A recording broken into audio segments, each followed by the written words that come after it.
Thank you very much indeed, everybody. Great to be here. I feel like a minnow amongst giants. Some of the most amazing brands in Britain here, most amazing retailers in Britain here. So me, I just feel I'm getting started.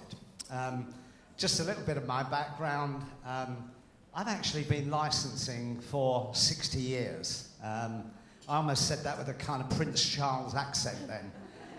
I'm delighted that you're all here to share with me my humble attitude as a tailor.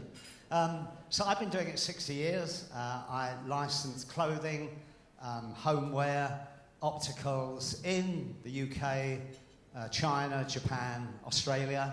And on top of that, I'm also a director of Vivienne Westwood, and I've been looking after, I actually started Vivienne in business in '87, and more recently I've been looking after a lot of her licensing, again in all of those territories. So that's kind of my background. What I wanted to do, without boring you, is give you a little bit of gossip about some of the ups and downs that I've experienced in licensing. And it actually first started for me, in 1966. That's when I actually did my first licensing deal.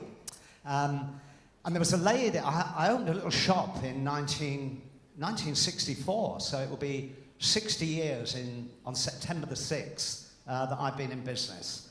And I opened this little shop in Blackheath called Clobber, on a wing and a prayer. It became hugely successful overnight, and I got invited by a model called Sandy Moss that worked for a guy called Paul Young, that had the license for the Beatles for America, and Paul was opening 22 shops called Paraphernalia on one night across America. And he flew a bunch of us that were the names at the time to New York to do the opening for all of these stores. So I accompanied Mary Quant, Folan Tuffin, Ozzie Clark, all of these kind of historical names that became household fashion names. We were the start at that time of what they called swinging London. I was selling my designs to Paraphernalia, and when I got to New York, I was approached by Bloomingdale's and a head of the Young East Cider shop called Ida Shalino that also wanted to buy my collection. And we got started. And from this tiny little premises in Blackheath, I started manufacturing for two great retailers in America. And after about 2 seasons, Ida said to me, she said, "Do you know what, you could do so much better if you licensed your brand." She said, "Because you can't keep up with what we can sell.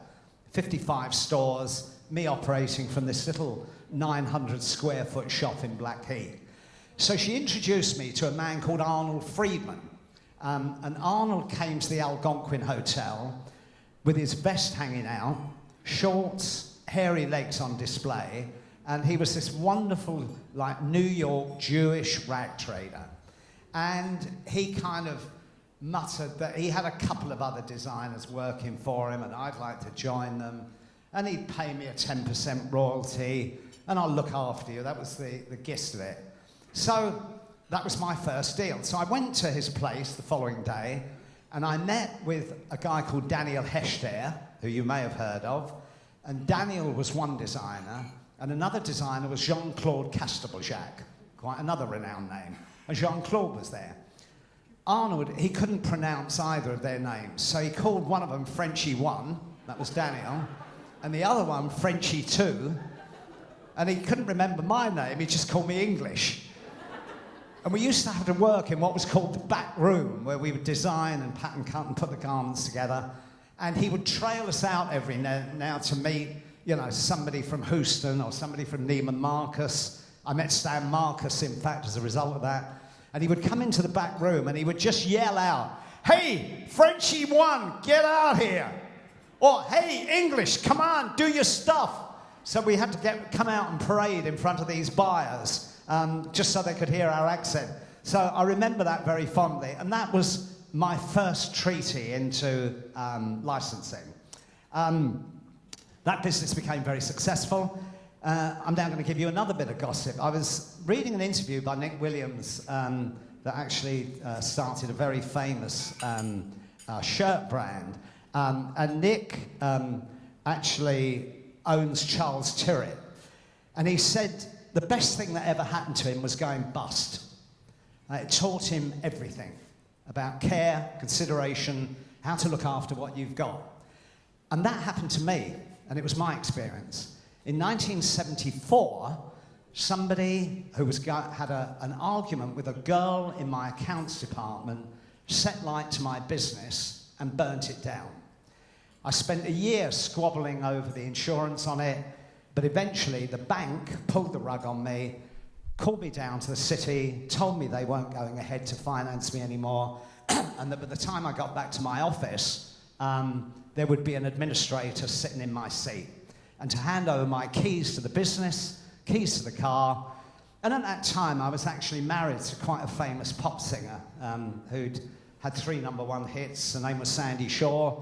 And Sandy and I were married, and we lost everything. We lost our homes, we lost our cars, lost the business.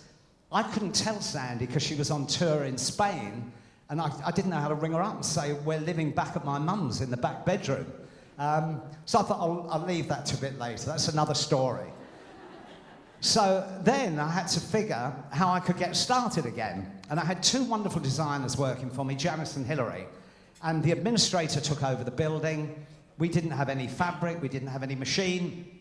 And Janice said to me, she said, they're not going to do anything with the machinery, they're just going to chuck it away. She said, all of our sample fabric would just get jobbed out. Why don't we steal it? I hope this doesn't get reported. So we committed to robbery. And in the best designer style, we actually dressed up at midnight, all in black. I borrowed a van, and we turned up at the back of... This is all true stuff.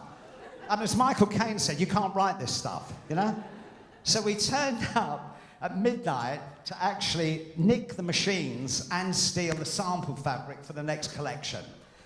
And we pulled into the square, which is at the back of Cleveland Street, and just as we were about to get out of the van, suddenly everywhere was full up with squad cars and police with blue lights flashing. I thought, how did they find out?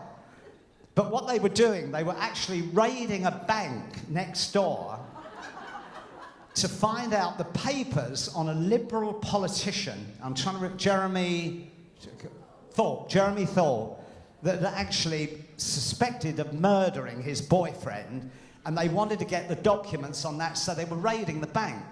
So we all sat there quivering. So I said to Janice, I said, what are we going to do? She said, just do it. Got the keys out, we unlocked the building, went upstairs, and me and the 3 girls, we carried the fabrics downstairs. Then it came to the sewing machines. And they were a bit of a handful for the girls to manage, so we were struggling on the stairs. The design room was on the 5th floor, and we're struggling down the stairs, and all of a sudden, a copper arrived with a flashlight. So, what's going on here?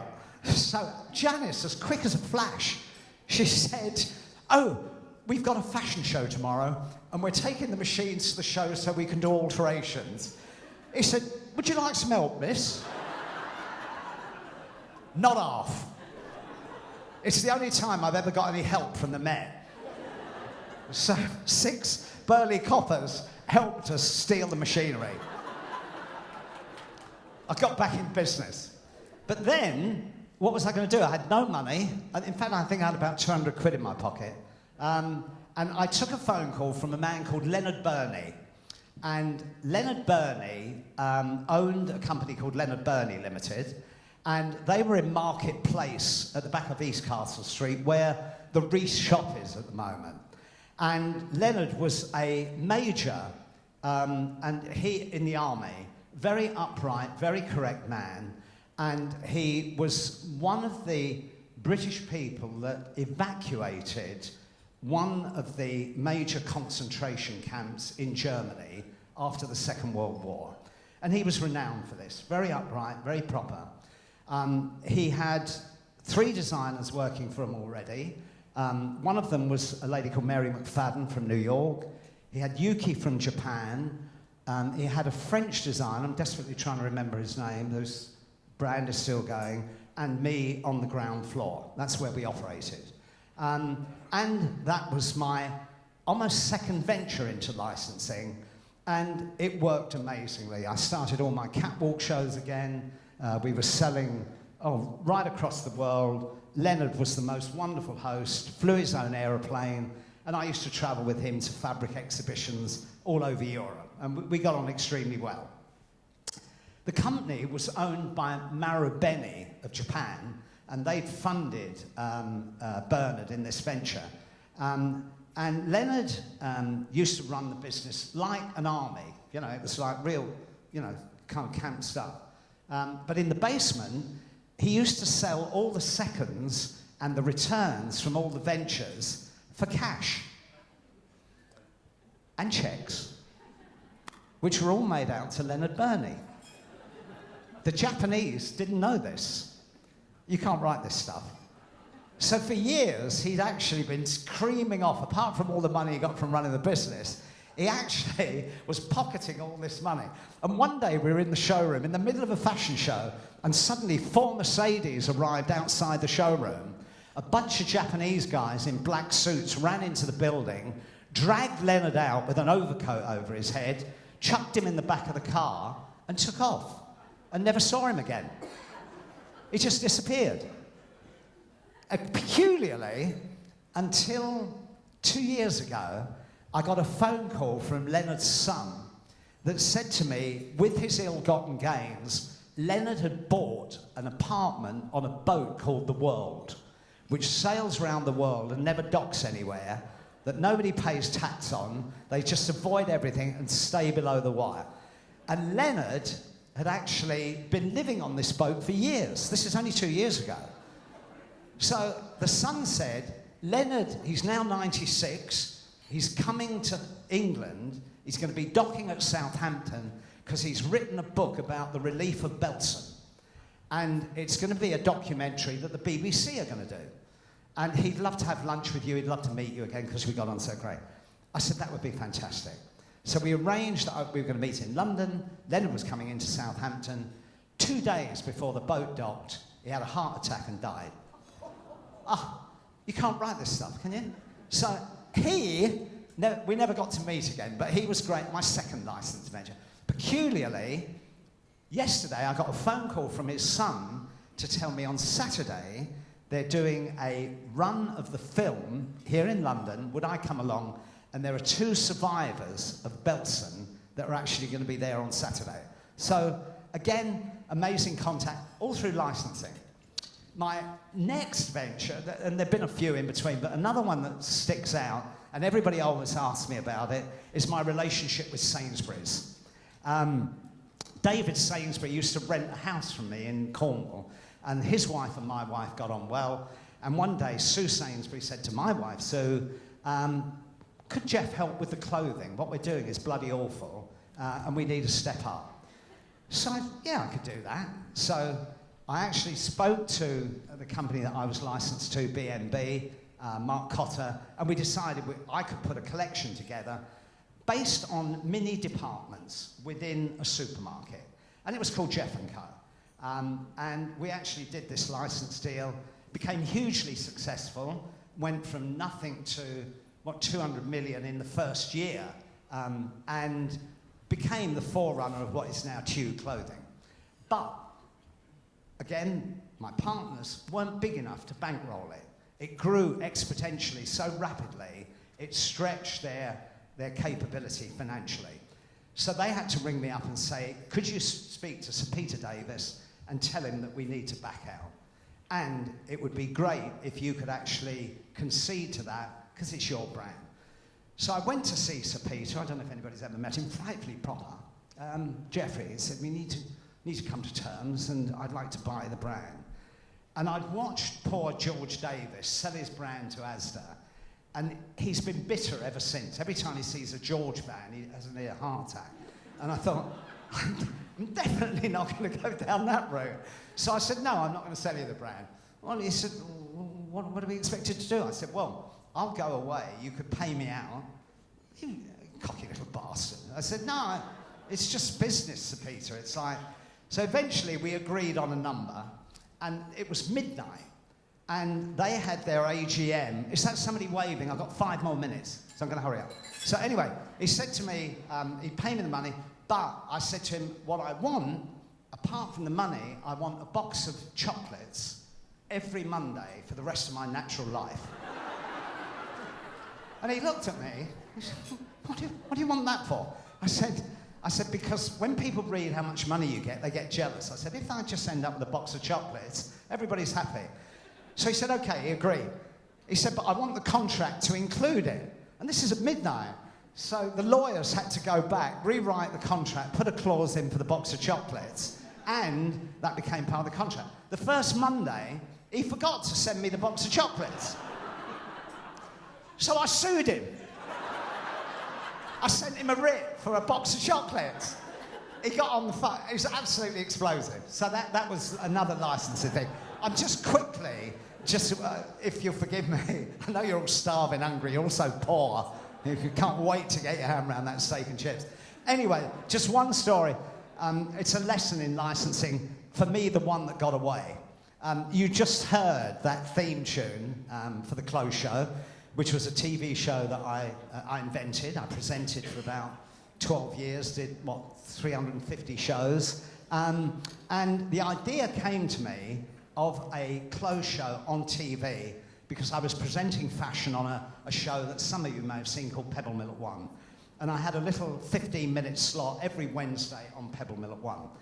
And everybody said to me, there's no fashion on TV.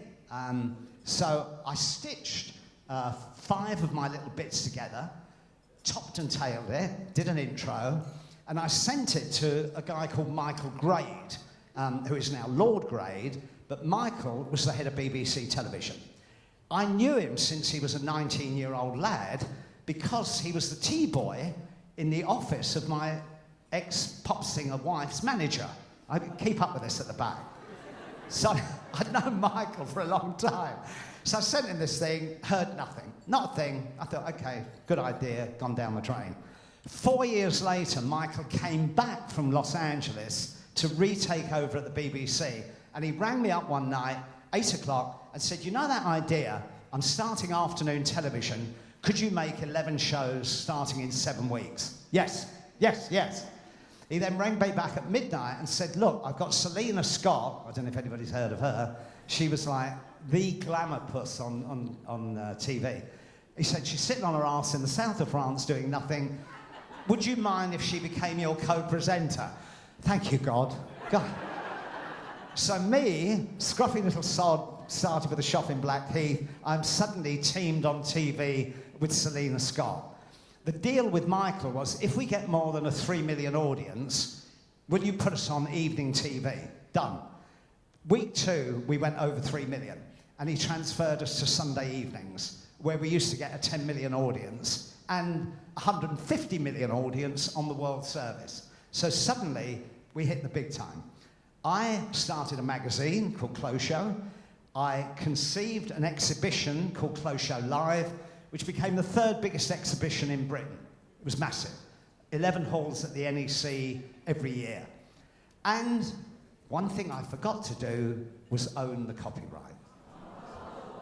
I gave it to the BBC.